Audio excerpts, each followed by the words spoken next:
তারপরে আরেকটা বিষয় আপনাদেরকে বলছি, সেটা হলো আমরা জানি যে আজকে এই বছরের 26শে ডিসেম্বর, আর মাত্র 4 দিন আছে, তারপরে আবার নতুন একটা বছর শুরু হবে।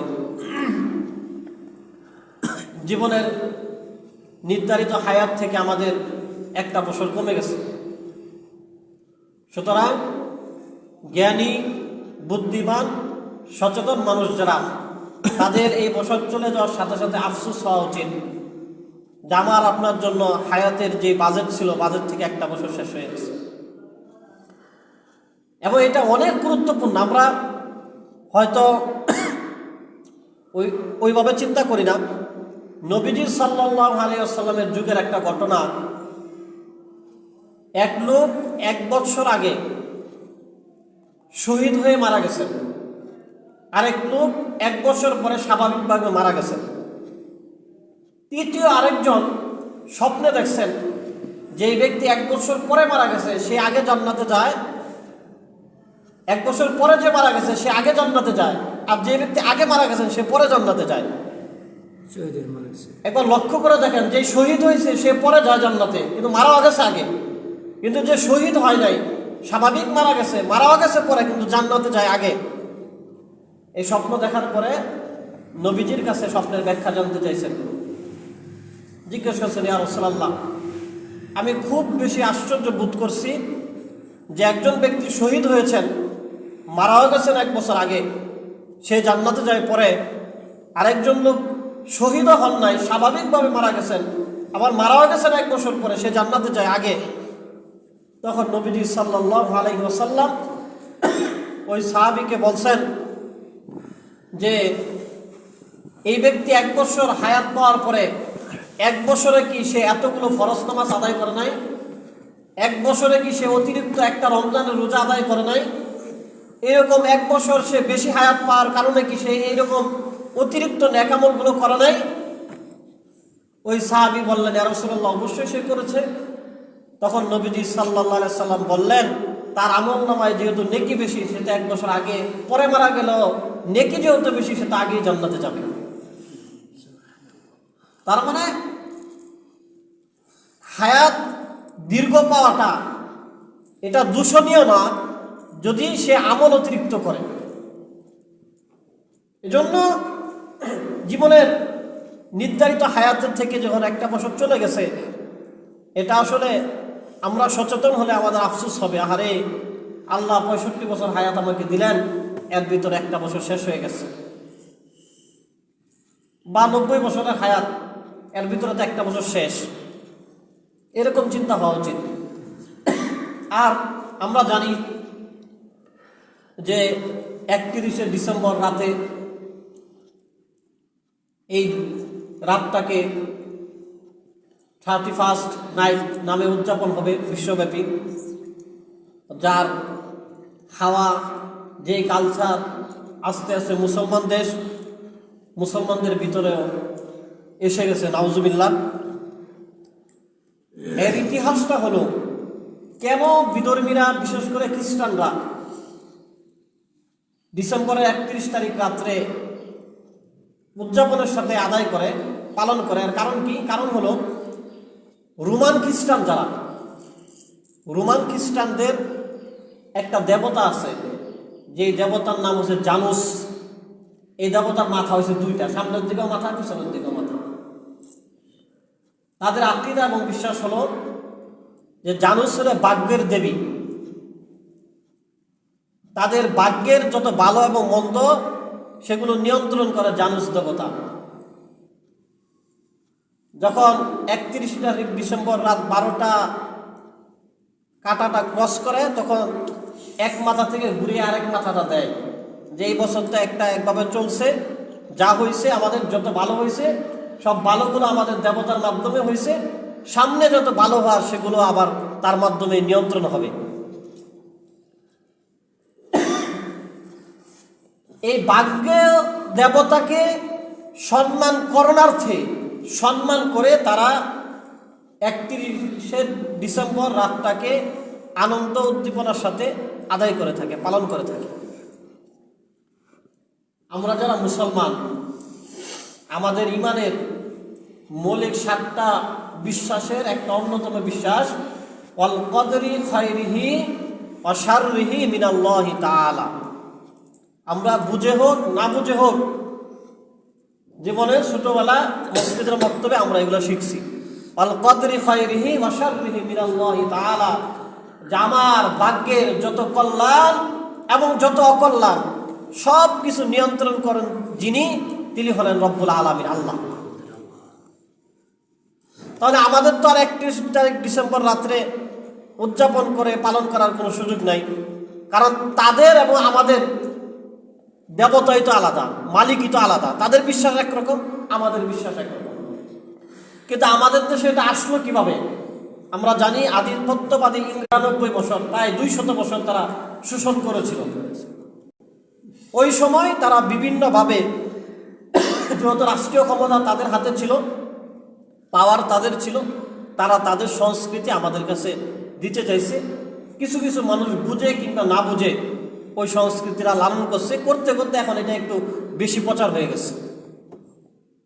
এজন্য আমরা আমাদের ঈমান বাঁচানোর জন্য আমরা নিজেরাও 31st নাইট উদযাপন থেকে নিজেদেরকে বিরত রাখবো, নিজেদের সন্তানদেরকে বোঝাবো যে বাবা এটা আমাদের কোনো উৎসব আয়োজন না, এটা অন্য ধর্মের, সুতরাং মুসলমান অন্য ধর্মের কোনো উৎসব আয়োজনে শরীক হতে পারে না, শুভেচ্ছা স্বাগতম জানাতে পারে না। সুতরাং তাদেরটা তাদের, আমাদেরটা আমাদের। বরঞ্চ যারা বুদ্ধিমান তারা কি করবে? তিরমিজি শরীফের এক হাদিস আসছে, আউস সাদ্দাদ ইবনে আউস রাদিয়াল্লাহু আনহু বলেন, নবীজি বলেছেন, আল কাইসু মান দানা নাফসাহু ওয়া আমিলা লিমা বাদাল মাউত ওয়াল আজিজু মান আতবা নাফসাহু ওয়া তামান্না হাওয়াহা ওয়া তামান্না আলাল্লাহ।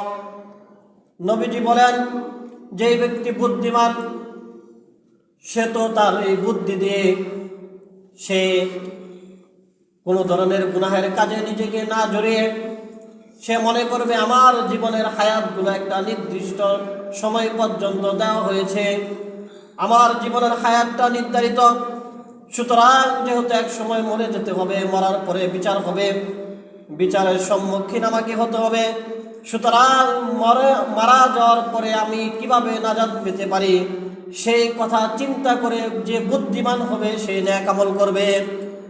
আর যে ব্যক্তি বোকা, ওয়াল আজিজু মান আতবা নাফসাহু, আর যে ব্যক্তি বোকা সে তো তার নিজের মন মতো চলবে, ওয়াতামান্না আলাল্লাহ, কোনো ধরনের নেক আমল করবে না, বরঞ্চ এই বোকা ব্যক্তি আল্লাহর উপর বড় বড় আশা করবে যে আল্লাহ তো আমাকে মাফ করেই দিবে। হায়াতটা নির্ধারিত, মরার পরে বিচারের সম্মুখীন হতে হবে, সুতরাং যে ব্যক্তি বুদ্ধিমান সে তো চিন্তা করবে মরার আগেই কিছু নেক আমল করে মরি। আর যে বোকা সে নিজের মন খুশি মতো চলবে, যা ইচ্ছা তাই করবে, আর বোকা বড় বড় আশা করবে আল্লাহ হয়তো মাফ করেই দিবে। এই হায়াতের বিষয়ে ওমর রাদিয়াল্লাহু আনহু একটা চমৎকার কথা বলেছেন। সাইয়েদনা ওমর রাদিয়াল্লাহু আনহু বলেন, হাসিবু ক্বাবলা আন তুহাসাবু। সাইয়েদনা ওমর রাদিয়াল্লাহু আনহু বলেন যে তোমরা তোমাদের নিজেদের হিসাব আসার আগে করে রাখো। ওয়াতাযায়্যানু লিল আরদিল আকবার, এবং কিয়ামতের মহা বিচারের আগে তোমরা তোমাদের আমলগুলোকে সুন্দর করে রাখো, যাতে করে আল্লাহর কাছে তোমাদের সুন্দর আমলগুলোকে কিয়ামতের দিন সহজ করে দিবেন। সুবহানাল্লাহ। কত চমৎকার কথা ওমর রাদিয়াল্লাহু আনহু বললেন যে হাসরের ময়দানে যেহেতু হিসাব দিতেই হবে, ওই হিসাব দেওয়ার আগে তুমি নিজে তোমার নিজের হিসাবটা করে রাখো। কিভাবে চলছ? এই যে 25 সাল চলে যাচ্ছে, তুমি হিসাব করো যে কিভাবে এই বছরটা তুমি কাটালে। এই সব হিসাব কিন্তু দিতে হবে। ওয়াতাযায়্যানু লিল আরদিল আকবার, এবং আল্লাহর সামনে যখন তোমার আমলনামার বিরাট একটা মজমা আয়োজন করে হিসাব নেওয়া হবে, তখন যেন তোমার আমলগুলো সুন্দর থাকে, ভালো আমল যেন তুমি উপস্থাপন করতে পারো, সেভাবে তুমি চলো। আর যেই ব্যক্তি কিয়ামতের হিসাবের ভয়ে দুনিয়ার জীবনকে পরিচালনা করে, আল্লাহ তার হিসাবগুলোকে সহজ করে দিবেন। স্বয়ং নবীজি সাল্লাল্লাহু আলাইহি ওয়াসাল্লাম আল্লাহ রাব্বুল আলামিনের কাছে এইভাবে দোয়া করতেন, আল্লাহুম্মা হাসিবনি হিসাবান ইয়াসীরা, আল্লাহুম্মা হাসিবনি হিসাবান ইয়াসীরা। আল্লাহর নবী সাল্লাল্লাহু আলাইহি ওয়াসাল্লাম আল্লাহর কাছে দোয়া করে বলতেন, আয় আল্লাহ, আপনি আমার হিসাবগুলোকে সহজ করে দেন।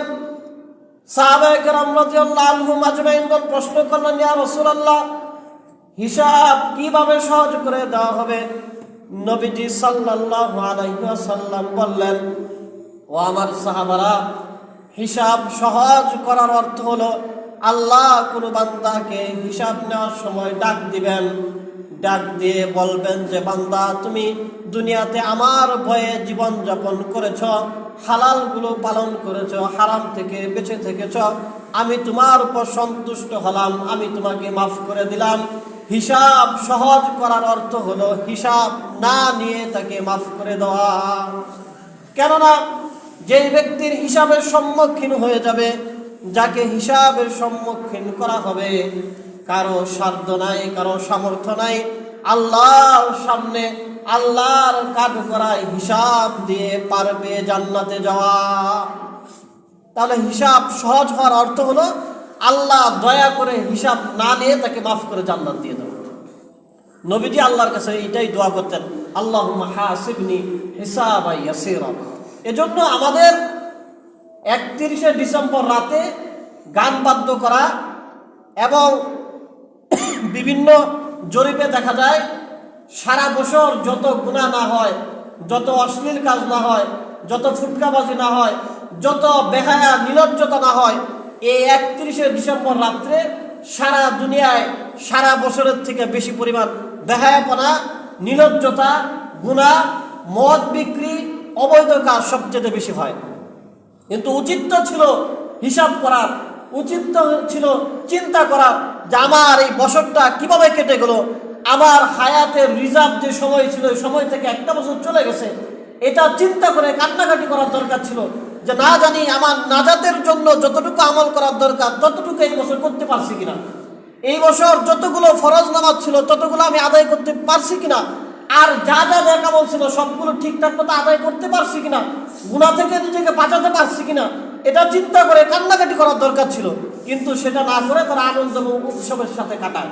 আল্লাহ সুবহানাহু ওয়া তাআলা আমাদের বুঝদান করুক এবং যত ধরনের গুনাহের কাজ হবে সেগুলো থেকে আমাদেরকে বেঁচে থাকার এবং সমাজকেও বাঁচিয়ে রাখার তৌফিক আল্লাহ আমাদেরকে দান করুক। সবাই বলে আমিন। মুহতারাম হাজিরিন, এজন্য আমরা